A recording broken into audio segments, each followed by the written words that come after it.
శేరిలింగంపల్లి మియాపూర్లో కొనసాగుతున్న మౌన పోరాటం గత 10 రోజుల నుండి మియాపూర్లో ఇళ్ల స్థలాల కోసం పోరాటం చేసిన మహిళలు రాష్ట్ర ముఖ్యమంత్రి రేవంత్ రెడ్డిని కలిసి తమ సమస్యలు చెప్పుకుందామని వెళితే సీఎం కలవకపోవడంతో మళ్లీ ఈ రోజు మౌన పోరాటం చేస్తున్న మహిళలు వెంటనే ప్రభుత్వం స్పందించి మాకిస్తామన్న ఇల్లు ఇచ్చే వరకు ఈ పోరాటం కొనసాగిస్తామని అంటున్నారు.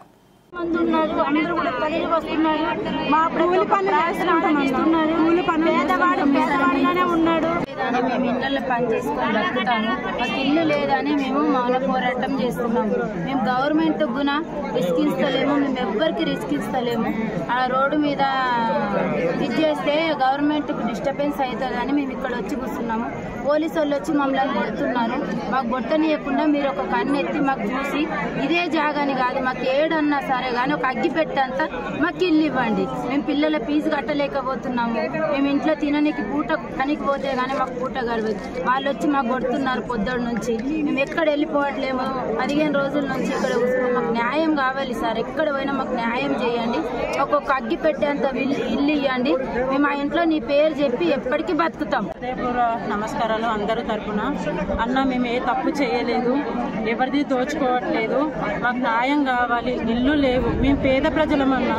మా ఇంటి ప్రతి గడప గవర్నమెంట్ వచ్చి మాకు ఓట్లు వేయండి, మమ్మల్ని గెలిపించండి, మీ నాయకులను ఎన్నుకోండి అని అడుగుతుందన్న. మాకు టీఆర్ఎస్ కాంగ్రెస్ వచ్చిందన్న, 10 సంవత్సరాలు ఏమీ చేయలేదన్న. ఈ ప్రభుత్వం మేము ఎందుకు గెలిపించుకున్నామంటే మా రేవంత్ అన్న వస్తే ఇంతమంది అక్క చెల్లెలం ఉన్నాం, మా బాధలు తీరుస్తాడు అన్న. కూడా మా స్థితి నుంచే కదన్న వచ్చింది, అందుకే ఆయనకు అర్థమవుతుంది. అందుకే మేము అన్న ప్రతి చోట పోలీసులు అక్కడికి వెళ్ళండి, ఇక్కడికి వెళ్ళండి, ఇది చేయండి, అది చేయండి. మేము అన్ని చోట్ల తిరిగామన్న. అన్ని మేము తిరిగిన కాడ గేట్లు వేసేస్తున్నారు, మమ్మల్ని తోస్తున్నారు.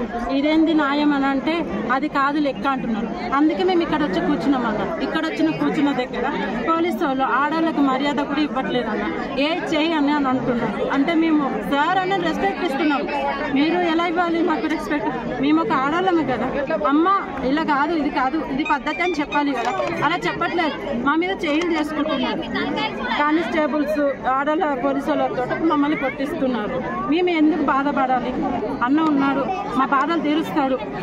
మేము ఎదురు చూస్తున్నాం. పేద ప్రజలు ఎందుకు ఎదురు చూస్తున్నాం? అన్నకి ఓటేసి గెలిపించుకున్నాం, మన అన్న వచ్చి మన బాధలు తీరుస్తాడు అని ఇట్లా అనుకున్నాం. కానీ ఈ రకంగా పోలీసు వాళ్ళు మాకు న్యాయం చేయకపోతే ఇంకా ఎక్కడికి వెళ్తే న్యాయం జరుగుతుందన్న? మాకు ఎక్కడికి వెళ్తే న్యాయం జరుగుతుంది? ఎవరిని అడిగితే న్యాయం జరుగుతుంది? చెప్పండి అన్న, ఎవరిని అడిగితే న్యాయం జరుగుతుందన్న? న్యాయం కావాలనే కదన్నా పోలీసు వాళ్ళు మా మీద దౌర్జన్యంగా దాడి చేస్తున్నారు. మాకు సపోర్ట్గా మాకు ఒకటే న్యాయం అన్న, మాకు ఇల్లు స్థలాలు కావాలి. ఇల్లు స్థలాలని కాదు, మాకు ఉండడానికి ఇల్లు లేదు. ఆకలేస్తుంది, అన్నం పెట్టాలని అడుగుతున్నామన్నా. ప్రభుత్వం కొనసాగిస్తాం. చేస్తున్నామంటే పేద మాకు గత ప్రభుత్వం డబుల్ బెడ్రూమ్ కేటాయించింది. ఏమైనా ఇప్పటికైనా మాకు కాంగ్రెస్ ప్రభుత్వం వచ్చింది, మాకు జాగ ఇస్తామన్నది. జాగ ఇవ్వకపోయినా డబుల్ బెడ్రూమ్ కేటాయించిన కూడా మాకు ఇవ్వమని చెప్పి మేము అడుగుతున్నాము. ఎక్కడెక్కడ మేము కలెక్ట్ చేస్తున్నాము, ఎంఆర్ ఆఫీస్కి వెళ్ళినాము, లెటర్ ఇచ్చినాము, కలెక్టర్ ఆఫీస్కి వెళ్ళినాము, లెటర్ ఇచ్చినాము, సీఎం వెళ్ళినాము, లెటర్ ఇచ్చినాము. మాకు ఎక్కడి నుంచి కూడా ఎటువంటి కూడా రెస్పాన్స్ రావాలి. మాకు ఎక్కడ ప్లాట్ఫారం లేదు. రోడ్ ఎక్కినామంటే డిస్టర్బెన్స్ అవుతుంది. పబ్లిక్ డిస్టర్బెన్స్ చేయదు. అందుకని ఒక ప్లాట్ఫారం మాకు కావాలంటే ఖాళీ జాగ్రత్త ఖాళీ జాగ్రత్త మేము చేసేది వలన ఏంటంటే ఇది ఎవరు కూడా డిస్టర్బెన్స్ లేకుండా మా బాధ ఏదైతే ఉందో గవర్నమెంట్కి చేర్చాలని చెప్పేసి గవర్నమెంట్కి మా బాధ ఎలా పోతుందో చెప్పి మేము ఆలోచించుకున్నాము. వేలాది మంది మంది ఉన్నాము కదా. ఈ వేలాది మంది ఏ ఒక్కరికైనా డబల్ కానీ ఒక 60 గజాల జాగా కానీ ఉందనుకోండి, మాకు ఇష్టం 6 ఇచ్చినా కూడా మేము సిద్ధమే. ఇక్కడ చేది మేము ఇంటి కోసం మేము మౌన పోరాటం చేస్తుంటే ఈ పక్కన పోలీసు వాళ్ళు వచ్చేసి నుంచి పోలీసు వాళ్ళు వచ్చేసి ఎటువంటి ఒక దొంగలు మాత్రం మమ్మల్ని ఎటువంటి చిత్రహింసలు ఉంటాయి.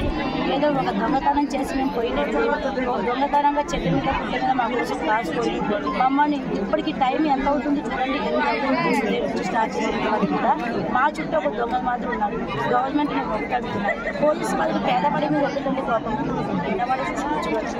ఉన్నవాడు వేల కొద్ది ఎకరాలు వేల కొద్ది ఆస్తులు వాడు చూసుకోపోతుంటే ఆడి మీద ఈ పోలీసు వారి ప్రతాపం చూపించమని అడుగుతున్నాను. నేను గవర్నమెంట్ నేను అడిగే ప్రశ్న ఒకటే, మాకు రేవంత్ రెడ్డి అన్న సీఎం గారు మాకు సమాధానం చెప్పాలి. ఒక ఓటు కోసమే మమ్మల్ని వాడుకుంటున్నాను. ఆ ఓటు హక్కు ఉన్న ప్రతి ఒక్కరి గురించి వేల మంది అది కూడా మేము దౌర్జన్యం చేయలేదు. కాంగ్రెస్ ప్రభుత్వం అంటే పేదల ప్రభుత్వం. పేదల ప్రభుత్వం అంటే సోనియా గాంధీ అమ్మ చెప్పింది కాంగ్రెస్ ప్రభుత్వం మనది, ఎక్కడైతే పేదలు అక్కడ ఆ నమ్మకంతో మేము గెలిపించాము. కాంగ్రెస్ ప్రభుత్వానికి అంటే మాకు చాలా ఇష్టం. మీరు సంవత్సరానికి కాంగ్రెస్ ప్రభుత్వం కానీ ఇప్పటి వరకు కూడా నాకు ఎదుగుదలని నాలా ఎంతో అక్కలు ఉన్నారు, ఎన్నో కుటుంబాలు ఉన్నాయి, కష్టపడతారు, గుంట గడవదు. రోజు వాళ్ళు పిల్లలు ఒకసారి సీఎం గారు మా బాగా అర్థం చేసుకుంది. అన్ని పనులకు మమ్మల్ని వాడుకుంటున్నాడు. ఓటు వచ్చినప్పుడు ప్రతి ఒక్క ఎమ్మెల్యే వస్తున్నాడు, ఓటు కావాలని ప్రతి ఒక్క ఎంపీ వస్తున్నాడు, ప్రతి ఒక్క కార్పొరేటర్ వస్తున్నాడు. మాకు ఇప్పుడు 15 రోజుల నుంచి మేము చేసే ధర్నాలు మా గారికి ఏ ఒక్క నాయకుడు వచ్చి కూడా మమ్మల్ని పలకరించలేదు. అంటే ఇదైనా ఈ ప్రభుత్వంలో ఉన్న నాయకుడు అంటే గవర్నమెంట్ మా ఓటు కావాలని మేము అవసరం లేదా? మరి ప్రార్థన మేము అడిగేదంటే మన సీఎం గారు మా ఓటు కావాలన్నప్పుడు మేము అవసరం లేదా గవర్నమెంట్?